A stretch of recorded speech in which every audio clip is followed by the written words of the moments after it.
Orang-orang Stoik mengasumsikan bahwa alam semesta itu berjalan dengan pola tertentu. Kita menyebutnya sunnatullah.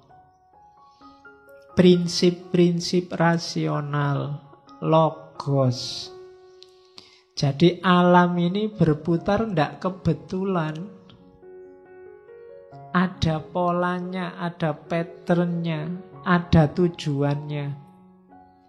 Kamu jadi manusia, dilahirkan, di belakang rumahmu tumbuh pohon kelapa, kucingmu tiba-tiba beranak 3, dan lain sebagainya. Itu bukan sesuatu yang tidak sengaja. Ya kamu lahir kan juga sengaja pasti kan.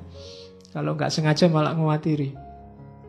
Nggak sengaja pun kok kamu benar-benar lahir, itu pasti dalam rangka grand desainnya alam semesta.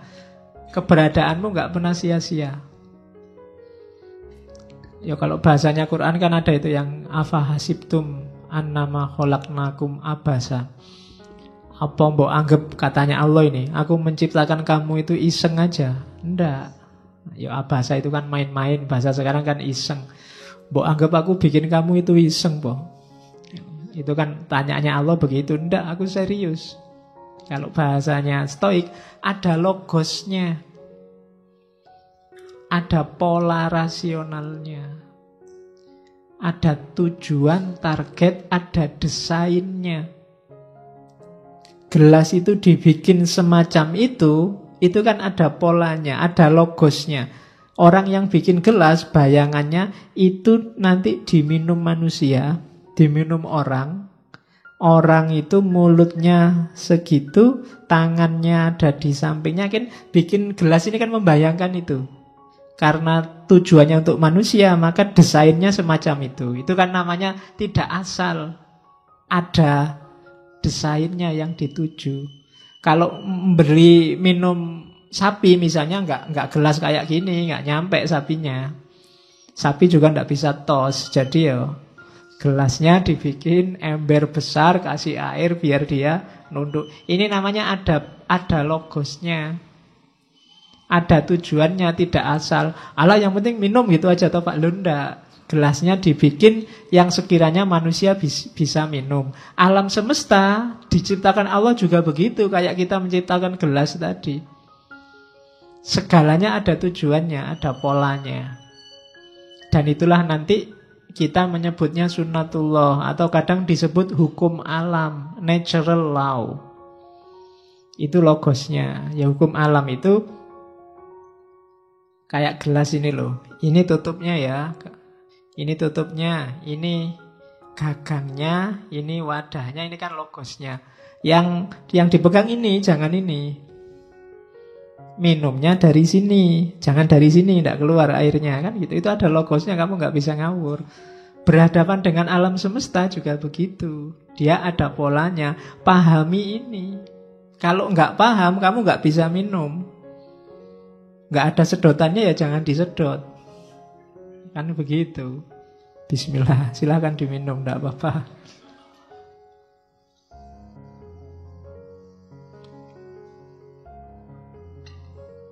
Kalau gelas ini tadi yang bikin manusia, di situ ada logos manusia. Alam semesta ada logosnya Tuhan. Karena dia berasal dari Tuhan. Nanti konsep alam semesta yang dari logosnya Allah ini mirip pikiran tentang panteisme. Jadi dalam diri alam semesta ada kandungan Tuhannya. Agak susah ngomong kandungan. Dalam gelas ini ada bau manusia. Bau dalam tanda petik ya. Ya bukan berarti habis tak sentuh terus mambu aku urung adus. Jadi jejaknya manusia kan kelihatan di situ. Karena yang bikin manusia. Laptop ini kan terasa jejaknya manusia yang bikin. Di sini ada manusia.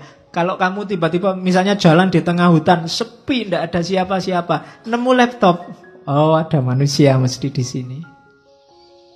Ya kan? Kamu jalan-jalan di Mars misalnya, Tiba-tiba nemu jaket. Mesti ada manusia di sini, nggak mungkin bukan manusia. Yang bikin itu jelas coraknya corak manusia. Itu jadi Tuhan ada dalam ciptaannya itu bukan kok terus Tuhannya nongkrong di situ. Tapi dia hasil logosnya Tuhan pasti. Bau Tuhannya terasa. Sama kayak laptop ini bau manusianya terasa. Jadi ada pola ketuhanan. Orang kan dalam bahasa tasawuf kan orang menyebutnya tajalli. Jadi corak ketuhanannya terasa. Dalam dirimu itu bau Tuhannya ada. Cuma sering kamu cuekin. Yang keluar bau setan terus. Ya. Ya karena kita lengkap ya. Mampu setan ya mampu Tuhan. Jadi Tuhan ada dalam segala sesuatu. Dari situlah nanti ada divine reason. Jadi yang kita menyebutnya hukum alam. Dan ini sifatnya pasti. Sepasti gelas ini. Bahwa ada gagangnya. Minumnya dari situ. Naruhnya semacam itu. Kalau kebalik naruhnya ya tumpah. Berhadapan dengan gelas ini kan kamu nggak bisa. Kita kan bebas Pak. Mau tak minum dari bawah? Kan suka-suka saya. Ya minum nanti tidak keluar airnya.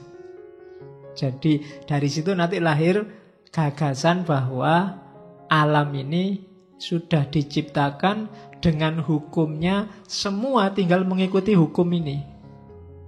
Itu yang nanti dalam filsafat namanya fatalistik. Sudah ada polanya, sudah ada blueprintnya, tinggal dijalankan, termasuk manusia. Jadi oleh karena itu, agar desain tadi berjalan, hasilnya sesuai yang kita inginkan, semuanya harus menjalankan perannya masing-masing. Termasuk manusia. Ya manusia ya jadilah manusia yang baik. Jangan jadi hewan, jangan jadi tumbuhan, jangan jadi barang, benda. Berperanlah sebagai manusia. Tutupnya gelas ya jadilah tutupnya gelas. Gagangnya juga jadilah gagangnya gelas. Karena begitu malfunction, begitu nggak jalan, alam semesta akan chaos. Kalau itu gelas, kamu nggak bisa minum. Harusnya tutupnya kamu jadikan gagangnya, ya buyar. Sama, ketika hukum alam ini tidak kamu patuhi, yang terjadi kacau. Kalau sudah kacau, ya tujuan tadi, grand design tadi, tidak ada manfaatnya, merusak. Sama kayak laptop ini tadi kan bau manusia. Kalau jalannya tidak sesuai dengan peruntukannya, ya mesti kacau. Harusnya dia keyboard, tapi pura-pura jadi mouse. Harusnya layar, pura-pura jadi kabel, susah. Mesti kacau. Nah, masing-masing ada perannya, ada fungsinya. Untuk bisa harmonis, semuanya harus berperan sesuai fungsinya masing-masing. Itulah nanti pandangan Stoa. Awalnya di situ. Dari situ terus berarti manusia juga begitu. Iya, manusia juga begitu. Jadi manusia itu bagian dari alam. Istimewanya apa? Dia punya nalar, punya reason. Satu-satunya komponen alam semesta yang nyambung langsung sama Tuhan itu manusia. Bagian apa yang nyambung? Reasonnya, nalarnya, akalnya. Jadi akal ya bukan otak. Akal itu lebih ke fungsi berpikirnya. Kita mikir itu kan semacam mekanisme. Kalau laptop itu kan prosesornya. Dari situ kan dia bisa ngapa-ngapain. Nah, manusia juga dia binatang yang berpikir, binatang yang bernalar sejak awal. Ini diawali dari Socrates, Aristoteles mendefinisikan ini. Jadi manusia ini khusus karena dia bisa berpikir, cuma dia juga bagian dari alam semesta.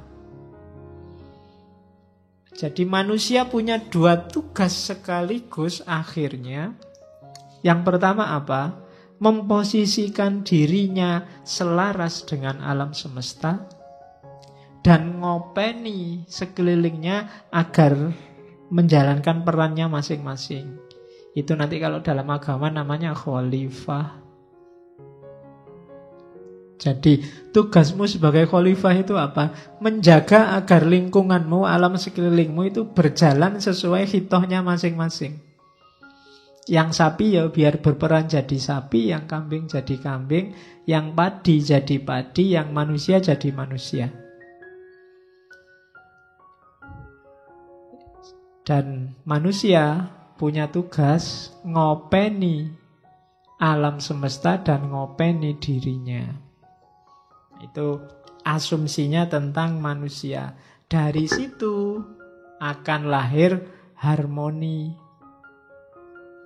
Jadi yang pertama, alam itu sudah ada hukumnya.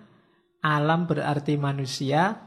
Kemudian yang kedua, manusia itu dia punya akal, punya nalar yang membedakan dari yang bukan manusia. Maka mikir itu penting, akal itu penting.